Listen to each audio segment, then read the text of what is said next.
बच्चों, आप लोगों के लिए मेरे द्वारा संचालित नवबोध प्रकाशक द्वारा प्रकाशित लेखाशास्त्र अकाउंटेंसी क्लास 12 के स्टूडेंट्स के लिए बैक साइड के क्वेश्चंस क्रियात्मक प्रश्नों के हल की सीरीज चल रही है।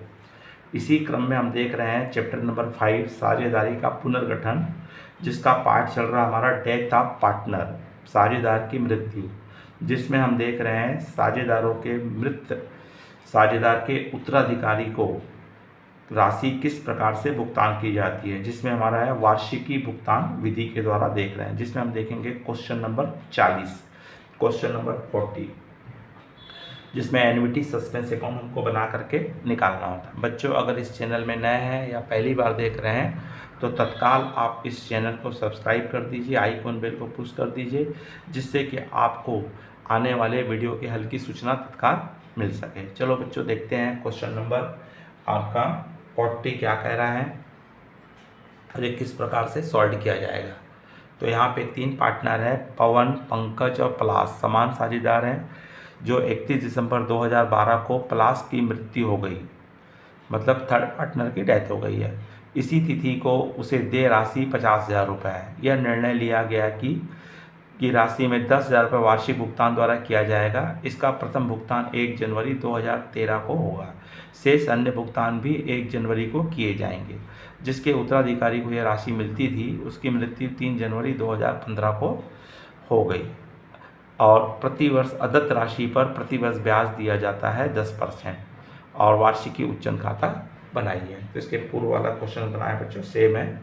तो सबसे पहले हमारा इसका आपको मालूम है कॉलम क्या रहता है, annuity suspense account, date particular LF amount, date particular LF amount. 31 दिसंबर 2012 को डेथ हुई थी, अर्थात 1 जनवरी को उसका ड्यू डेट है बता रहा है। तो हमारा 1 जनवरी ले लेंगे, 1 जनवरी 2013 को बाई कैपिटल अकाउंट, और कैपिटल के रूप में हमको 50,000 रुपये पे किया जाएगा। हर 1 तारीख को हम पेमेंट करेंगे। 1 जनवरी 2013 को टू बैंक अकाउंट 10,000 रुपये भुगतान किया गया।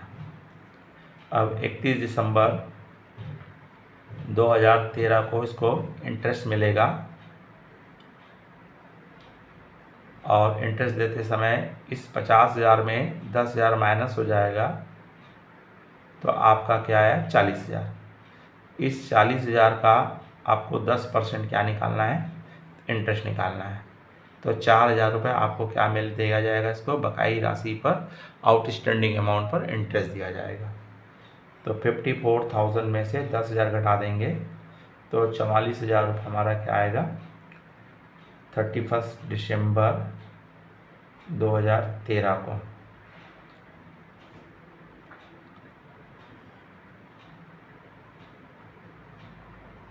बैलेंस शीट और 1 जनवरी 2014 को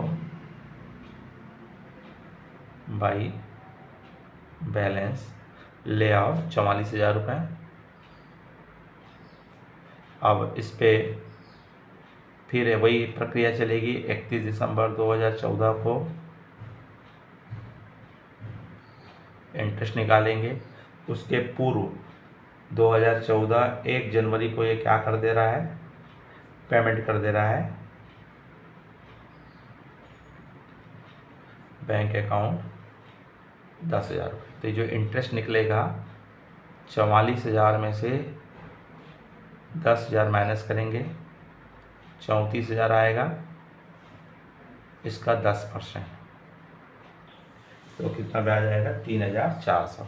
दोनों को जोड़ दीजिए 47,400, 47,400 और टू बैलेंस सी डी कर दीजिए 2014 31 दिसंबर को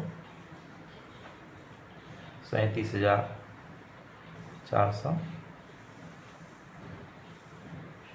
1 जनवरी 2015 बाई बैलेंस बी डी 37,400 और इंटरेस्ट अकाउंट फिर वही प्रक्रिया। तो 2015 को 1 जनवरी को सबसे पहला पेमेंट कर दो टू बैंक अकाउंट 10,000 रुपये।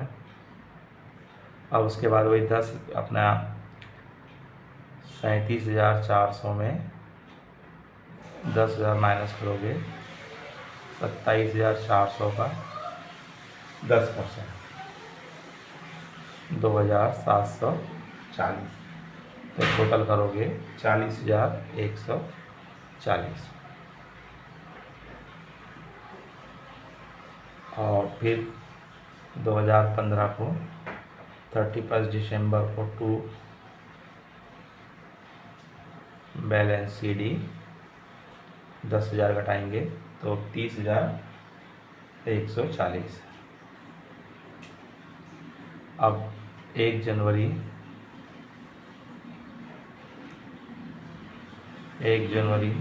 2016 को सबसे पहले ला लो बाई बैलेंस BD 30,140, जिसमें से 2016 1 जनवरी को सबसे पहले पेमेंट कर दिया बैंक अकाउंट 10,000 रुपये। अब इन दोनों में 30,140 में 10,000 पेमेंट हो गया, बच गया कितना 20,140। और तत्काल 3 जनवरी को उसके पार्टनर की डेथ हो गई है, तो इस जो बैलेंस राशि को दोनों पार्टनर पलाश की डेथ हो गई है तो पवन और पंकज, पवन कैपिटल अकाउंट और पंकज